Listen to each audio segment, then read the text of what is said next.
Sure. Thanks as always for coming out. And speaking of fall sports, big congrats to our fall sports. I know they're having their fall presser downstairs, and as always, as we are one big Terp family, wish all of them the best. I know a bunch of them have gotten started already, but definitely wish all of my counterparts here in the athletic department the best moving forward. In regards to Saturday, obviously we had to turn the page really, really quickly. We practiced probably a little over 16 hours later. We were in the Jones Hill House indoor facility for a Sunday night practice. As norm, when you play on a Friday, everything gets shifted up a day. So this to me is Tuesday, I guess, or Wednesday. This is my Wednesday's practice that we have coming up today. Our players got back in after FAU, focused on getting better and improving that we always talk about. I've already seen some of the improvements. The energy and effort we've had the last couple of days, being on a short week, has been really, really good. When you talk about NIU, it's a program that, I know their head coach really well, Thomas Hammock, has been coach of the year, I think, a couple of years ago.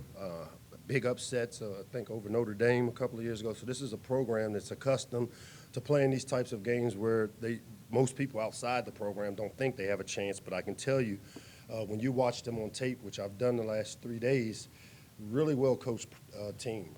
On defensive structure, sound, tackles well. On the offensive side of the ball, they know who they want to be. They're a run-first team and ball control.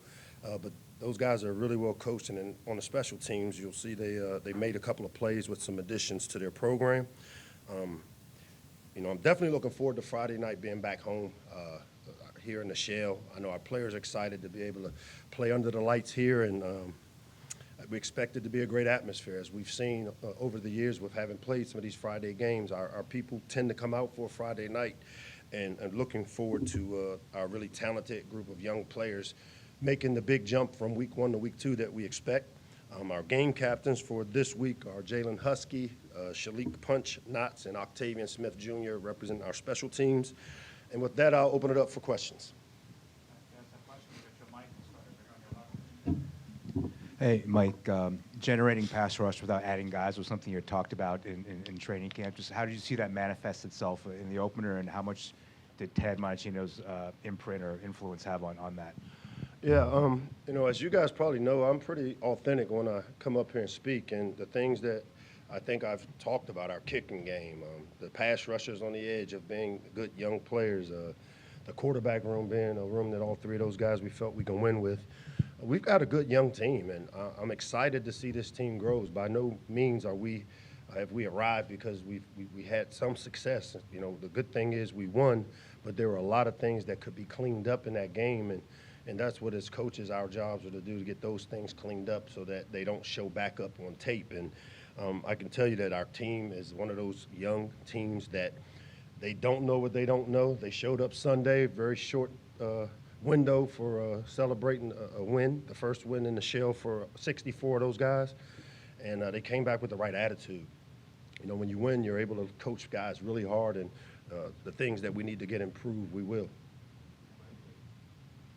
Mike, Dave Preston, WTOP Dave, Radio in up? Washington. The cliche is the biggest improvement a team has is from week 1 to week 2 in a college football season. Where are you expecting your team to improve from week 1 to week 2 this year? There's a bunch of areas. The run game on offense is one of the areas that, with the addition of what we wanted to do, I can tell you I didn't anticipate throwing the ball 43 times. But we do run a style of offense that allows, if they're going to load the box up, we have to take advantage of what they give us. But, we had some short yardage situations that I didn't feel like we played with the right mentality. And as a group that's starting to gel and come together, that O-line, and having seen what we did during training camp, that's one of the areas on the defensive side of the ball. Obviously, we've got two really dynamic pass rushers, number 9 and 29, and they're both very young, and they both have very little experience of understanding, people are going to try to take advantage of the aggressiveness. So we've got to, obviously, the snap count jumps up. Sidney Stewart had 2 false starts or 2 offside penalties. And I'm going to just tell you, it bothers nobody more than Sidney. And he's a conscientious young player that's starting his first game as a Terp and played really well, but those are the areas for me, those are concentration, focus issues that young players, when they fail the way he failed, and he hates that happened, that he'll be better for it. And then Northern Illinois' defense, they had that fumble recovery for a touchdown, a safety last Saturday in their win over Holy Cross. What is it about their D that concerns you as somebody who's game planning for them? I think the big thing is they're very sound in gaps. Defensive football is about the structure of maintaining and having gap assignments. And, these guys play with great discipline and great gap control and consistency. And so for us, this is where our best players are going to have to make a guy miss maybe in the box, or break a tackle, or we're going to have to make a 50-50 contested catch because they'll be where they're supposed to be. And I always say hope's not a game plan. They very rarely put themselves in harm's way with how they line up structurally, and then they'll play really sound, and they play really, really hard, which is the sign of a well-coached team. And as I said, Thomas Hammock does a really good job. Hey, Coach. You mentioned the Friday night games. The attendance has been better. What have you liked about playing those nights? You guys have played, I think it's 6 games in Friday night since you got here. What's the best thing about playing that day? I think the best thing is that it gives us a chance to amplify the University of Maryland, a place I grew up loving as a kid, coming over, watching those mid-'80s teams. It amplifies that we're the 10th ranked academic institution in the country on a national stage that plays in a really tough conference, and it gives us a chance to showcase that we have the ability, because of where we are, the most powerful city in the world, 20 minutes away. Baltimore, another great city, 25, 30 minutes up the road. Our location is second to none. So all these things, when you have a chance to play on national TV, we're, as the marketing arm for the athletic department, the university at that time, have a chance to really shine a light on what the University of Maryland is all about. Hey, Coach, how you doing? Heather. That is a solid shirt. Marketing. Oh, this old thing? Yeah. Malik, obviously you had him in camp, you saw him in high school, but then to see him actually in a game for you, things didn't maybe start off the way you wanted. What did you like about his approach during the game, mentally, physically, that allowed him to have such success? Yeah, I think you may have been the one that asked the question when you said, what's one thing about each quarterback? And with Malik, I think the answer was maturity. And I think what you guys saw is what I said to you guys, is that this kid is a little more mature beyond the years, very similar to some other quarterbacks that I've had a chance to work with and be around. And, that maturity showed up when you start off 1 for 8, but you had 3 drops too, so we got to help him. A run game would help him as well. And I saw a young quarterback really put it on himself to deliver some great throws. Did he play perfectly? No, not at all. There was a lot of improvement. But he's also a guy that I know did miss some time during training camp, and he's really just starting to maybe get to 2 to 3 weeks in of actually having an opportunity to go compete. And that's where I think, much like every piece of this program, you'll see him get better from week 1 to week 2. But I also think because of what he's been able to do, you'll see defenses now try to do some things knowing who our quarterback is to take advantage of the inexperience that he may have. And real quick, after the game, do you allow him, because you want him to feel success and embrace the fact that he won his first start, how much do you kind of work with the player, in this case Malik, to say, allow yourself to celebrate that win, but then, as you said earlier, turn the page to the next opponent? Yeah, no, that's our process doesn't allow that to happen. I mean, we're all allowed, and in this instance, it was a shorter window because Sunday is typically their day off, and we actually worked. And so, again, the way we are operating, the type of coaching staff we have, this isn't our first rodeo with a young quarterback that won his first game. We can rely on the experience of, there's a lot of things to get cleaned up from the game Saturday that we had to put the attention to. That's where, again, his maturity really jumps out, because he's a kid that won a lot at Spalding, where he played for a former Terp, Kyle Schmidt, and really helped put that program on the map here locally and nationally. So it's not really his first go-around with it, and I feel really comfortable with how he has approached it because of it. Hey, Coach, to piggyback off of that right here, I just wanted to know, with a guy like Malik getting his first start and his first win, how important is that for him to start off as well as he did this season moving forward? I mean, I told you guys, we don't ease into anything in our program. When the gun goes off, we're off and running. Like today's first day of school, and You know, we've already been checking classes. We got great attendance, and which is a big thing for us. But with Malik, there's no doubt in my mind that to get off to a fast start is igniting, and we had to start. To elevate, you have to at least hit the button to start where you want to go, and we've pushed the button down, and now what we got to do is try to create a little momentum this week. Hey, Coach, you mentioned the penalties a little bit earlier. 14 You're going to be the first guy to bring it up. You want me to go ahead and go off, right? No, I'm just kidding, Mike. Just kidding. 14 penalties for 100 yards. Kind of what do you attribute some of those struggles to? And then especially in a short week, how are you kind of cleaning that up for the next game? Well, let me turn it to the positive side because we had 8 in the first quarter. So that means we improved as the game went along. And that's kind of what I expect when you have a team of guys that haven't played their first that are playing in their first game, at least here in the shell. And the pre-snap ones are the ones that kind of, as a coach, gets under my skin because those are focus issues. I always use this word discipline, but guys, let's not misconstrue it. It's a focus issue because when you say discipline, there's very few parts of my program that players aren't disciplined. And you look at how we dress. We don't come out with T-shirts hanging out of our jerseys. We don't have a bunch of guys with different color socks and stuff on. So I'm going to stop using discipline, and it's a focus issue. Typically, when you deal with 18 to 22-year-old males with a lot of testosterone, focus is a hard thing to coach, but we've gone about getting it corrected this week. And as I've said before, it's a lot like raising kids. And if I were to follow you guys around as parents with a camera and check and see how many times your kid missed homework or didn't get to bed on time or didn't get the car back, I wouldn't think you don't have discipline. So let's get to the end of the season, add it up, and see how we play. But I'm not going to make a big deal out of it, but we will get it corrected. And then your kicker, Sean, went 3 for 3 on field goals, hit all his extra points. What did you like from him so far? Didn't I tell you about our kicker? I think in a couple of these press conferences I said that probably the best portal guy we got was this kicker. And to go in and kick a 49-yarder with the wind in his face, and he's one of those guys confidence-wise that there's not a kick he doesn't think he can make, and it really helps as a play caller to know that once you cross the plus 35 that you'll have a chance to come away with points. And Sean's got a strong leg. I wish he could kick off for us. I mean, that's the one area that we do have to, from a kicking game standpoint, we've got to get the ball down in the end zone and not have those drive starts the way they were on Saturday. Hey, Mike. I noticed Michael Harris only played 5 snaps. What's your name, Matt? Matt, yeah. Hey, Matt.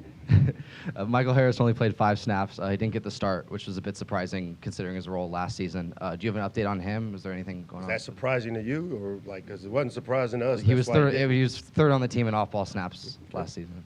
But that was surprising to you, but not to us. So we have things and standards, and Michael understands them. He really did a good job on special teams. I don't know if you tracked those reps, but was one of our better special teams players on Saturday. As he continues to improve, you'll continue to see Mike play more because he is a talented player that we expect to create value for our program this year. Hey, Mike. G. Wanted to kind of piggyback on the special teams aspect. It seemed like that early in the game when, a couple 3-and-out drives, that was able to keep you guys afloat there. Bryce had some big punts in the game, and Sean's field goals were able to keep that from spiraling into a deficit. Something that you're happy with coming out of the assessment? That's complementary football. That's what all 3 phases, jobs are to be complementary. And, they're going to be 3-and-outs. That happens. And one of the best quotes I've ever heard was every drive should end with a kick. And they did because we had 0 turnovers, which not one person has said. You guys talk about these penalties, but we got out with a freshman quarterback with no turnovers, and we created 6, and that's a really big deal. But having special teams guys, they get 1 shot, 1 kill, and Bryce has been as good as any punter in the country. I'm surprised he wasn't on the Ray Guy early watch list, which I'm putting it out there now. He's a guy that should be based on what he's been able to do, and then the addition of Sean, and then don't leave out Ethan Goff, who really has been consistent, and when you don't hear the long snapper's name, that's a big deal. Mike, talking about Daniel Wingate in the mold of E.J. Henderson, obviously very high praise. What are the heights he can reach? Like, how far can he take it? How good can he be? I heard President Pine say something about limitless in one of the videos he put out, and so I would think for number one, Daniel Wingate, it's limitless of the heights he can reach, and he's one of those guys that's been that guy as a young player. I mean, even when he wasn't playing very much, he was a guy that was on our leadership council because he's made up of the right stuff. And Very similar. I was here during EJ's years. Very similar to EJ. He's not a man of a lot of words. Just goes about doing his business. The players in that locker room really respect him, and with some of the subtractions of guys that have left this program, it's allowed him to become the leader. He became kind of the face. We took him to Vegas with us, and I really like the way he's trending. Hey, Coach. Harrison Rich, Over here. Oh, Inside Maryland What's Sports. up, Harrison? How What's you up? doing, man? Good. You've talked about Sidney's leadership and maturity coming as a true freshman. I'm curious, how have you seen that maybe rub off on other guys in the locker room when they see a freshman like that so motivated to do well? Yeah, this freshman group is different, and they come in with a lot of leadership qualities because a lot of these guys were guys that could have went anywhere in the country, and very few in this generation of kids, very few players like a Sidney, like a Malik, that have maybe the ability to go to some places that you guys would deem better places per se. When they come here and decide to come here, it shows that they got great leadership because they don't follow. Because the normal great recruit's going to go to the top 10 team, not a team that won 4 games a year ago. And so when you look at these guys and decisions they made, I think they started showing early the type of character they had by just making a decision to come here and help us get this program back to where we all wanted to be. Mike, do you have what's the status of Jaylen Gilchrist and Justyn Martin? Yeah, they both are out this week. We have some more medical things to do here the next couple of days to be able to determine. We'll know a lot more. I think Saturday Friday night we'll put out our report, but we haven't had all the conclusive evidence yet to know what, but I do know they're out for this game coming up Friday. With Jaylen's injury specifically, how much does that affect what you would do with the offensive line? Because it looked like he was in there. He's a good player, a young player that really was playing well in that game. We forced him in there, I think, the 3rd series of the game. Our goal was to play him because, much like some of these other guys we talked about the success they had, he was having some quiet success, rotating in as a guy that added tremendous depth. How does it affect us? It affects us, a little bit in that we lose an offensive lineman, which we were already thin at that position group, coming into it with the loss of Mike McMonagle for the year and his ACL. But you know what? This opportunity, this unfortunate opportunity also gives an opportunity to guys like Davon Watkins and Rob Sock and some of those younger players to have opportunities now to develop, and we'll get those guys ready to play. Hey, Coach. Jay Cotter, the Diamondback. Hey, man. Hey. Dante Joyner, Jamari Glasgow, just 16 combined receiving yards against them. Just what do you see from them? Yeah, again, we talked about a position group a year ago that was tough. We added those 2 guys from the portal, and both those guys have played really well early for us. And the good thing is that we kind of saw that in practice, and that those guys really did a great job all camp and in the spring, contesting the balls in the air and coming up with their hands on balls. And Dante, I call him the little reservation dog. He doesn't try to look pretty in his uniform. He just loves playing football, and you can tell with the energy and passion he plays with. Jamari's more of a thinker, the quiet guy, the guy that's the silent kind of killer, and I really like his mental makeup of how he plays the position. And the guy you didn't mention was Kerm in the nickel slot. Did a tremendous job for us, a couple of 4th down tackles, which are like turnovers, and that was a big step for us in the right direction with this secondary, especially with how many new bodies we have over there. And they're coming along well. Great job by Coach Ted and Azar getting those guys ready to play. Oh, I'm sorry. Kevin Humes, number 4. Coach, up here, Ryan Martin, you're at the cameras with WMEC Sports. What's up, Ryan? Nothing much. You talked about developing the run game around Malik, and with the first year under Pep, just what were your first game thoughts on how Nolan, DeJuan, the younger guys in the running game, put in that first game work? I mean, if there was a position or an area, the run game, because of what I saw us doing camp, because I know of Pep's philosophy as a coordinator and how important the run game is to all of us, it was below par for me. It was an area where there were some yardage left on the field. We had a coming out situation where if we just bang the ball out of the backside A-gap, it's a huge gain for us. And so good thing is these are all things now that we have them on tape against an opponent as opposed to just the everyday grind of practice film. I think you'll see us get better at that position group because they're talented between DeJuan and Nolan. Both guys have triple threats, can run, block, and catch.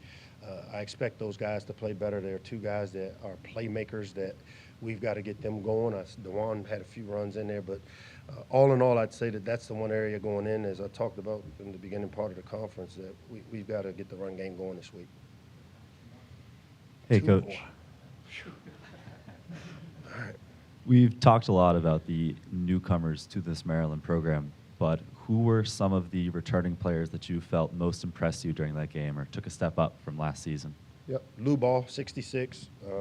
He had a holding call that I won't even get into right now, but Lou Ball has played really, really well.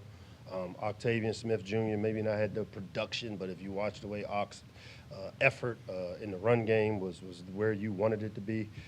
22, Husky. Again, another guy that returning, kind of quarterbacked us back there on the defensive side, got guys lined up the right way. Dylan Fontes is another one up front. Didn't start last year, but played some meaningful reps, and he was really consistent for us. So a few of those returning guys that we think really did a good job. Coach, a lot of talk over here. Okay. A lot of talk about the offense. Usually sit over here while you move your seat. I was 2 minutes late. Come on, don't be late. Get here on time, Bruce. All right. A lot of talk about the offense, but you only gave up 7 points to a pretty good offensive team. I think that will prove itself over the year. And I'm curious, your defensive coach, coming from the pros and everything, with the experience with the Ravens, how much of an impact has he had on the defense? And because defense looked great on Saturday. Yeah, we have some talented players on defense, and Ted has done a tremendous job of, and your job as a coach is to put your players in the best position to have success. And I think Ted has done that with what we do on defense. You know, structurally, we're doing some things a little bit different to where we're contesting balls on the outside, meaning pressing a little bit more, playing a little more man coverage, keeping the middle part of the field closed up. And you know, Ted really does a really good job where you really see his impact is on the third down stuff. You know, in the NFL, that third down package is a big deal, and we've got some multi-skill players like Trey Reddick, who can be a down rusher, can be a second-level spin guy, and Ted is using all those pieces and putting them in the right place so far. And I've been excited with what I've seen out of our defense, and not just in this game, but you know, you guys don't get to see the practices, and from the spring till now, having to put this many new players together and getting them to play under, you know, in alignment. Kudos to all of our coaches for what they've been able to get done in one game, and now let's make the improvements we need to make going into week 2. Thanks, guys.